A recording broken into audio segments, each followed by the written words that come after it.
May mga lugar kung saan kahit gaano katindi ang mga ilaw ayaw pa ring mawala ng dilim. Yano ang pangalan ko. At hindi ito gawa-gawang kwento para makaakit ng mga view o murang creepypasta na kinuha sa isang lugar sa internet. Ito ay isang alaala, isang serye ng mga gabing walang tulog, mga sandaling nakatayo sa hangganan sa pagitan ng katwiran at kabaliwan. At ako, kahit nakaalis na ako sa lugar na yon, hindi ko pa rin makalimutan. Nangyari ito noong 2022. Ang panahong nakatakas lang ang bansa sa COVID pandemic. Ang buong mundo ay tila muling natututo kung paano mamuhay at gayon din ako. Dati akong factory worker sa Laguna. Ngunit dahil sa matagal na social distancing, napilitan akong huminto sa trabaho at bumalik sa aking bayan. Nagbukas ako ng maliit na milk tea shop sa bahay, simple para maghanap buhay.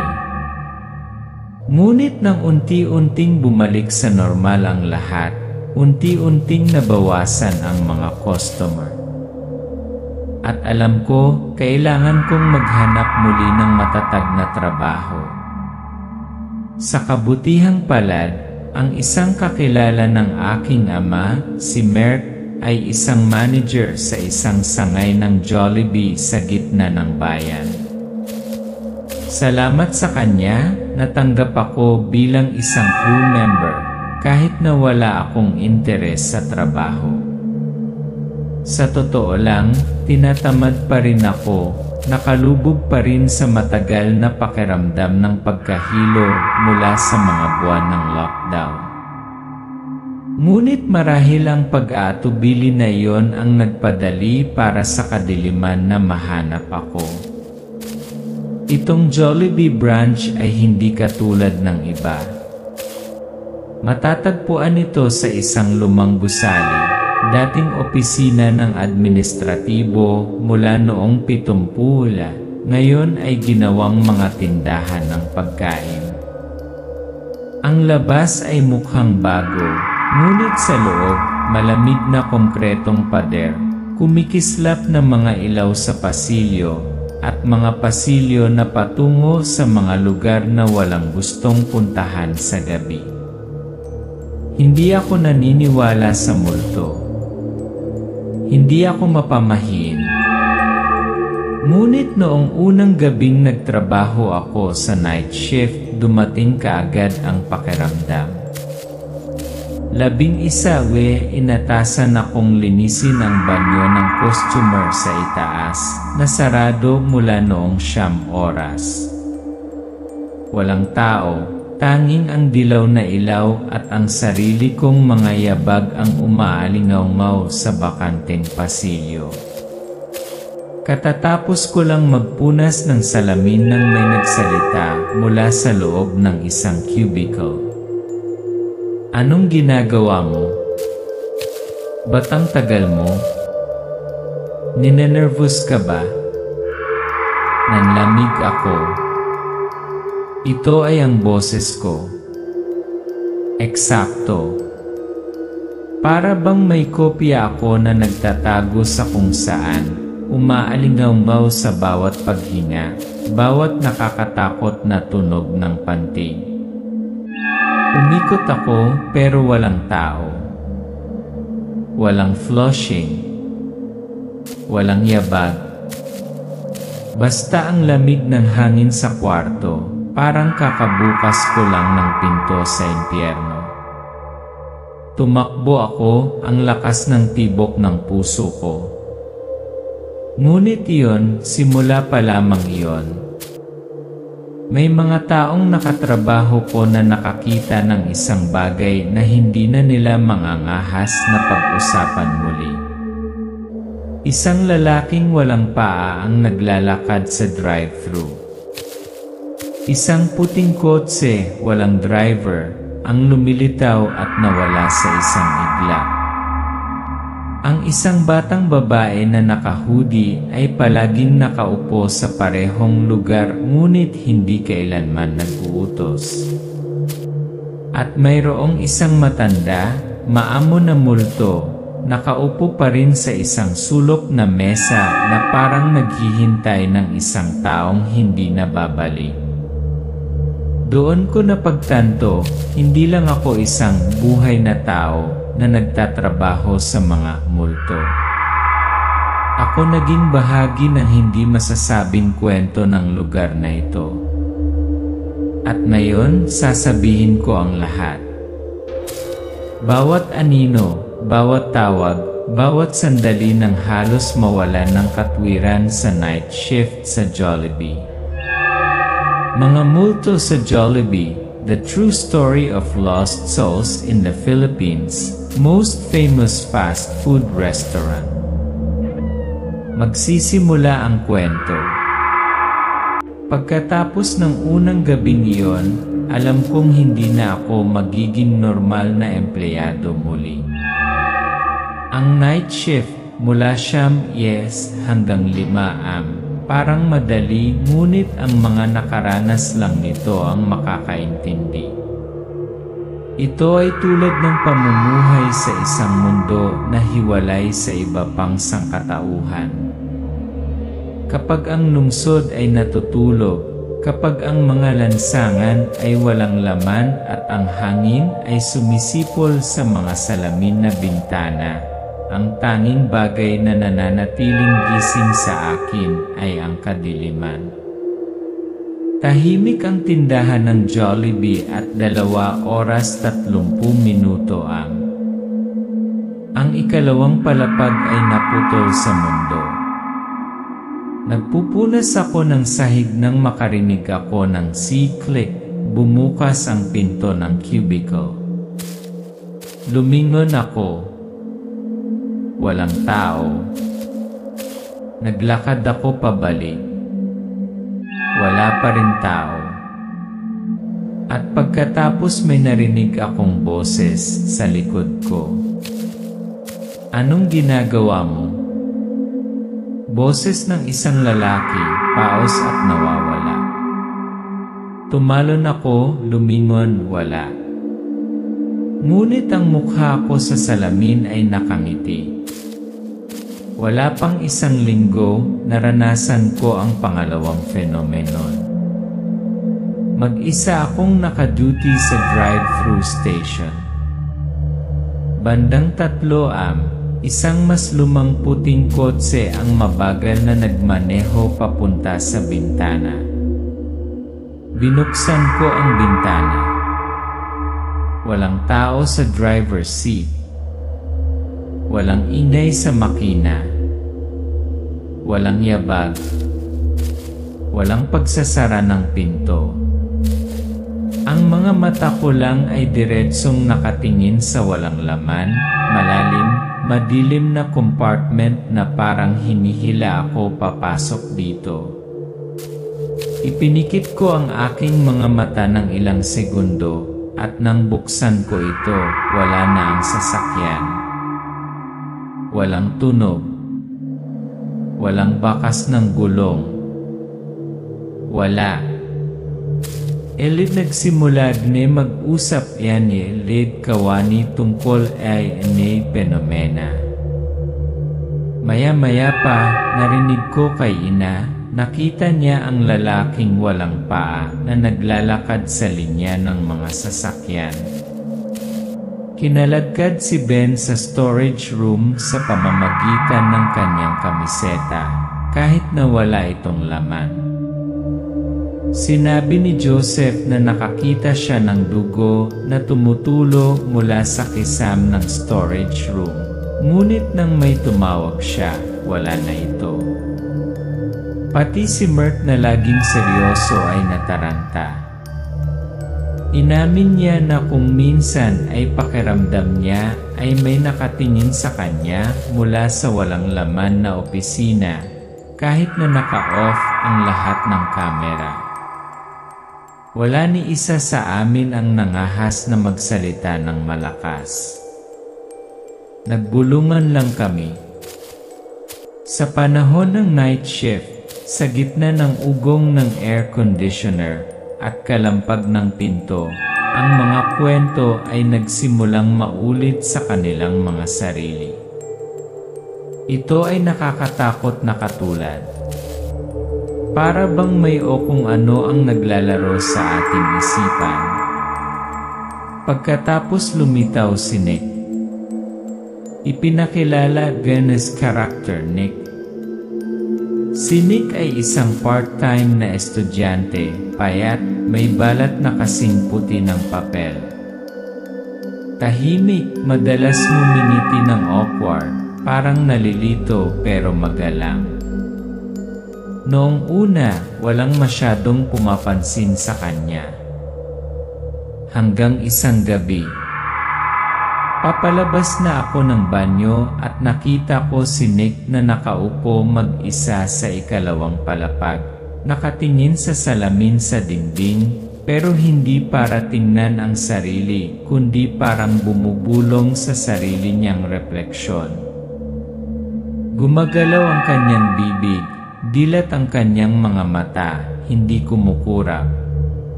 Nanawagan ako. Nick, ayos ka lang ba? Walang sagot. Lumapit ako. Wala pa ring tugon. Hanggang sa nahawakan ko ang balikat niya, napaatras siya, nahimatay on the spot. Sinabi ni Nick na wala siyang naalala. Ngunit may kakaiba, mula sa araw na yon, nagsimulang kausapin ni Nick ang kanyang sarili. Minsan, habang naghuhugas ng tray, ibinaling niya ang kanyang ulo at tumatawa. Ngayon na tayo alis. Tinanong namin, Nick, sino ang kausap mo? Sumagot siya, kay ate, yung naka-hoodie. Nagkatinginan kami. Walang nakakaalam kung sino ang nagsuot ng hoodie. Sa tindahan noong araw na yon, walang iba kundi kami. Makalipas ang isang linggo, nawala si Nick. Walang trabaho. Walang tawag. Walang nakakita sa kanya sa motel. Tinawag ang pulis. Walang lead. Isang text lang ang natanggap ni Merck mula kay Nick bago siya nawala. Masaya na siya. Nakita na niya yung hinihintay niya. Mula sa araw na yon, alam namin hindi lahat ay sapat na malakas upang manatili sa lugar na ito. Hindi lahat ay pinalad na makatakas kapag nakita ka ng bagay na yon. At ako may 4 na buwan pa akong natitira sa kontrata ko. Simula nang mawala si Nick, nagbago ang atmosphere sa Jollibee. Mas malamig, mas mabigat, at lalong kakaiba ang tahimik. Wala nang nangahas magbiro. Wala nang nagkukwento ng multo para masaya. Dahil ngayon alam na ng lahat totoo ang nangyayari.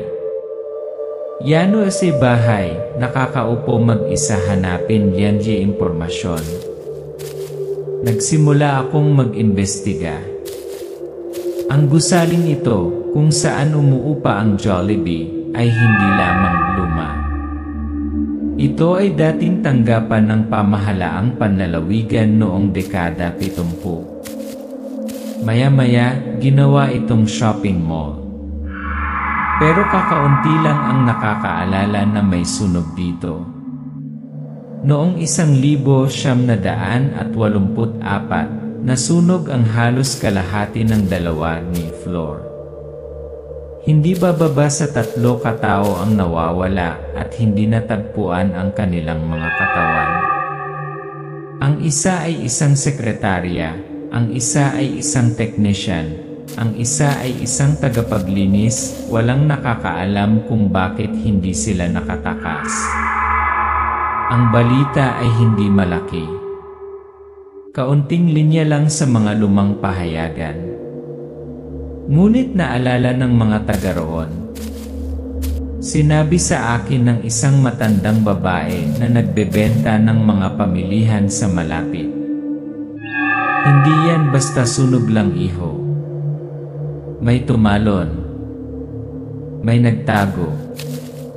May naiwan. At may nilamon ng gusali. Ang ilan ay tumalon sa gusali. May mga nakatakas. Ang ilan ay naiwan. At ang ilan ay nilamon ng mismong gusali. Yano finds albularyo. Pinuntahan ko si Mang Agno, isang albularyo na nakatira malapit sa istasyon ng bus. They said he had mata ng araw at mata ng gabi, the eye of light and darkness. Pagpasok ko pa lang sa bahay niya, bago pa ako makapagsalita, tumingin siya sa akin na parang alam na niya. May humahawak sa'yo. Hindi yan masama pero hindi rin siya mapakali. May espiritong sumusunod sa'yo. Hindi masama ngunit hindi mapakali. Pinaupo ako ni Mang Agno sa harap ng isang palanggana ng tubig at nagsusunog ng insenso sa kamanyan. Pagkatapos ay bumulong siya sa isang sinaunang wika, nakapikit ang mga mata. Nagsimulang tumaas ang mga bula. Sa loob nito, nakita ko ang sarili kong refleksyon, ngunit sa likod nito ay may malabong mga anino, isang lalaking walang paa, isang babaeng may mahabang buhok na nakaupong hindi gumagalaw, isang nakangiting mukha na walang mga mata. Sabi ni Mang Agno, lahat ng nangyayari sa Jollibee ay hindi random. May pattern. Inihambing namin, ang mga kababalaghan ay palaging nangyayari pagkalipas ng 2 sa paligid ng 3 nakapirming lugar, ang banyo sa ika-negatibo 2 palapag, ang drive-thru na pinto, at ang mesa sa sulok na malapit sa glass wall, kung saan nakaupo si Nick at nakikipag-usap sa kanyang sarili. Yano take notes, connect me clues. Nagsimula akong sumunod. Gumawa ng maliit na mapa. Markahan ng oras, ang lugar, kung sino ang nakakita kung ano, sa ilalim ng anong mga kondisyon. At pagkatapos na pagtanto ko, inulit nito. Bawat 7 araw, parehong time frame, parehong lokasyon, parehong phenomenon. Parang isang loop. Tulad ng mga kaluluwang iyon ay naipit sa pinakahuling sandali ng kanilang buhay. Hindi lang ako pinagmumultuhan. Nakita ko, naramdaman ko, at kaya ko silang palayain. Tumingin sa akin si Mang Agno na parang alam niya. Sabi niya, marami silang naghihintay. At ikaw ang pinto. Maraming kaluluwa ang naghihintay. At ikaw ang gate. Nang gabing iyon, mag-isa akong pumunta sa 2 palapag. Tumayo ako sa gitna ng hallway. Nakapikit ang mga mata. Ang aking puso ay tumawag. Kung naririyan kayo, kung gusto nyo ng tulong, ipakita nyo ang sarili nyo. Biglang tumahimik ang kalawakan. Pagkatapos ay kumikislap ang mga ilaw. At isang malamig na hangin ang umihip sa batok ko. Binuksan ko ang aking mga mata. Lahat sila tumayo sa paligid ko. Yung lalaking walang paa yung nakahudi na babae, yung babaeng basa ang buhok, isang empleyadong naka-Jollibee uniform at si Nick. Umiti sa akin si Nick. Tulungan mo sila. Alam ko hindi na ako makatalikod. Dahil kung hindi ko sila tinulungan, hindi sila alis sa lugar na yon. At kung sila ay natigil, hindi rin ako. Sa mga kaluluwang nakita ko noong gabing iyon, may isang hindi tumitingin sa akin na para bang tinatakot ako. Hindi puot, hindi galit, hindi takot. Tanging kalungkutan. Isang matandang lalaki, nakasuot ng kupas na polo shirt, ang kanyang buhok na kasing puti ng abo, ang nakaupo sa kanyang karaniwang sulok na mesa sa tabi ng pintuan na salamin. Nakapatong ang kamay niya sa isang malamig na tasang papel ng kape. Hindi gumagalaw. Hindi kumukura. Hindi siya nagsalita. Pero alam kong naghihintay siya. Para sa isang bagay. Para sa isang tao. Yano din ay nakaupo ay tabi ng isang kaluluwa, walang takot, baka lang naman. Lumapit ako at bumulong. Tatay, naghihintay po kayo sa asawa niyo, no?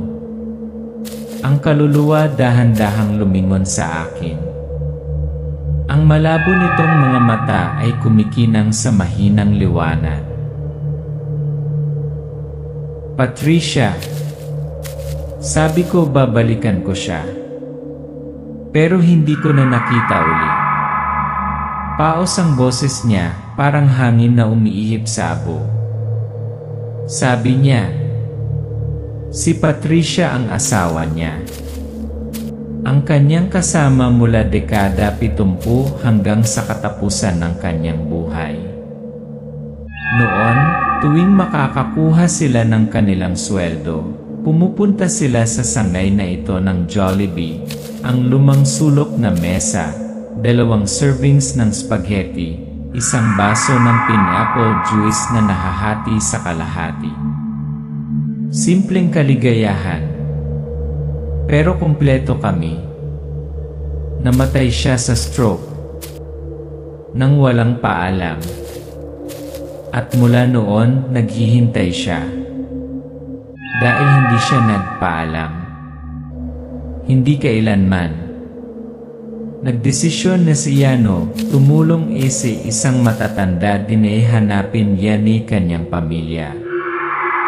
Tinanong ko siya, Tatay, saan po ang bahay niyo? Itinuro niya, hindi sa isang lugar, ngunit sa isang alaala, isang dilaw na dingding, isang maliit na puno ng lemon sa harap ng bahay, at isang kalawang na doorbell. Nagpa siya akong maghanap. Batay sa ilang mga pahiwatig, sinundan ko ang bawat lumang lugar ng tirahan sa paligid ng lugar. Paglalakbay para hanapin ni pamilya, araw ng hapon, Lee Street Corner. Sa wakas, nakarating ako sa isang maliit na bahay na may eksaktong puno ng lemon at dilaw na dingding. Kumatok sa pinto. Binuksan ito ng isang batang babae na mga 17 taong gulang, si Rachel, ang kanyang apo. Nagpakilala ako. Kumunot ang noo ni Rachel, bahagyang nagdududa. Pero nang banggitin ko si Patricia at ang litrato ng lolo't lola ko sa Jollibee, naiyak siya. Lola, hindi na po nakakalakad. Hindi rin siya madalas makausap. Paulit-ulit lang sinasabi niya, hinihintay ko si Rod. Sinabi ni Rachel na ang kanyang lola ay naging absent-minded mula nang mamatay ang kanyang asawa. Nakaupo lang sa isang lugar, nakatingin sa labas ng pinto. Hindi kumakain sa labas. Hindi nagsasalita. hindi umaalis ng bahay. Lumuhod ako, hinawakan ang kamay ni Rachel at sinabi, "Huwag niyo na pong ipilit intindihin. Basta po dalhin niyo siya ngayong gabi sa Jollibee." Nang gabing iyon, maaga akong nagbukas ng pinto. Pinatay ang mga ilaw. Kaliwa sa kanang mesa sa tabi ng glass door. 10:45.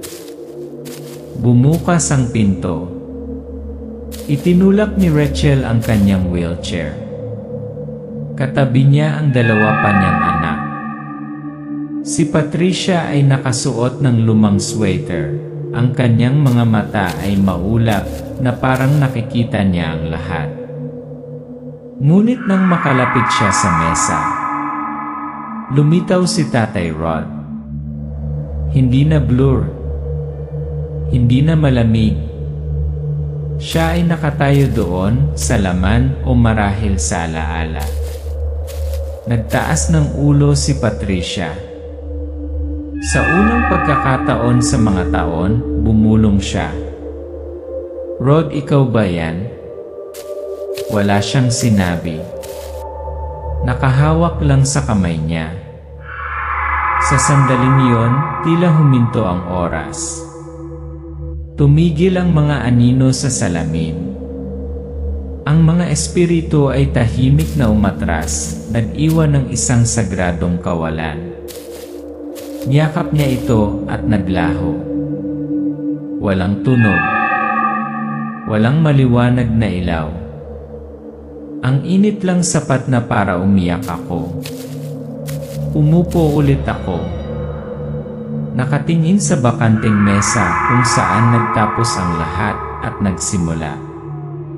Napagtanto ko hindi lahat ng multo ay nakakatakot. Ilang espiritu kailangan lang sa huling pagkakataon. Sandali.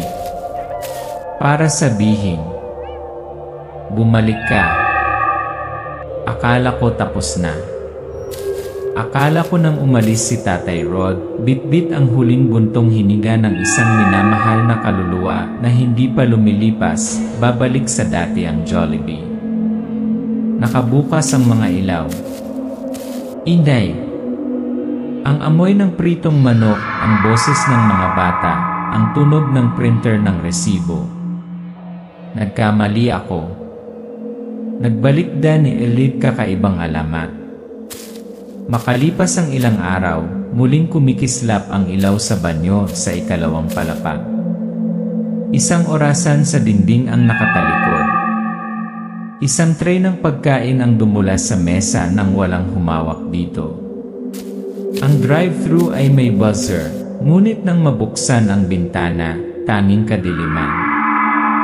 At pagkatapos ay isang araw, si Merck, ang manager ng sangay, ay pumasok sa silid ng kawani na may mga mata na parang lawa. Yano mag-request ako ng transfer. Hindi na ako makatulog. Pati mga crew, isa-isa nang nagsusumite ng resignation. Naiintindihan ko sila. Pero hindi pwedeng isara ang branch. Tumanggi ang korporasyon. Maganda pa rin ang revenue report. Ang lugar na ito, harap, mataas ang trapiko, palaging abala sa pagmamaneho. Ang sistema ay hindi naniniwala sa mga multo. Ang sistema ay naniniwala lamang sa mga numero. Ayano Ray tumili, tinitingnan ENJ buong luwas NA parang isang abandonadong simbahan. Papasok pa rin ako sa trabaho. Mag-isa. Night shift. Wala na si Joseph. Wala na si Joy. Wala na ina. Ako lang na may mga anino sa dingding, ang mga langit-ngit ng mga upuan, ang sipol ng hangin mula sa lagusan. At ang pakiramdam ay nagiging mas malinaw at mas malinaw. Hindi na ako tao. Ako ang midleman. Sa pagitan ng lugar na ito at ng mundong hindi dapat makita ng mga tao. Magaan, malamig ini maulan ni gabi, ayano ini tatayo na drive-thru. 2 oras 46 minuto yan. Umaambon. Walang mga order. Nakatayo ako sa drive-thru, ang mga mata ay nakatingin sa malayo. Ang mga kamay ay bumabalik-balik sa rolyo ng mga resibo upang maibsan ang pagkabagot. Biglang bumusina ng sasakyan. Nagulat ako. Huminto ang isang motor sa harap ng bintana. Ang mga headlight ay direktang lumiwanag sa aking mukha. Tinakpan ko yung mata ko tapos tumigil yung puso ko. Nick. Nakaupo sa bike. Hindi nagbabago ang kanyang mga mata. Hindi na humahaba ang buhok niya. Maputla pa rin ang balat niya, kasing lalim pa rin ng mga mata niya noong huli ko siyang nakita. Nakangiti si Nick. Mabagal. Malamig. Pagkatapos ay sinabi, "Matagal na kitang hinihintay." Hindi ko maalala kung sinagot ko. Yung tingin ko lang naaalala. Hindi iyon sa isang buhay na tao ni isang multo. Ito ay isang taong nabuhay, ngayon ay pag-aari ng iba. Sa labas, nawala ang kotse ni Nick na parang hindi ito umiral. Sa loob, tumayo ako dilat ang mga mata, hawak pa rin ang puting scroll ng nakaprint na papel. Isang pangalawang figura ang lumitaw sa likuran ko. Hindi ko masabi kung sino yon. Ang alam ko lang nakangiti ito. Hindi lahat ng kwentong natatapos sa the end. Minsan, nagsisimula lang ito kapag wala nang makikinig. Mga multo sa Jollibee, The Final Night Shift. Sigurado ka bang customer ka lang kapag pumasok ka sa isang fast food restaurant sa kalagitnaan ng gabi?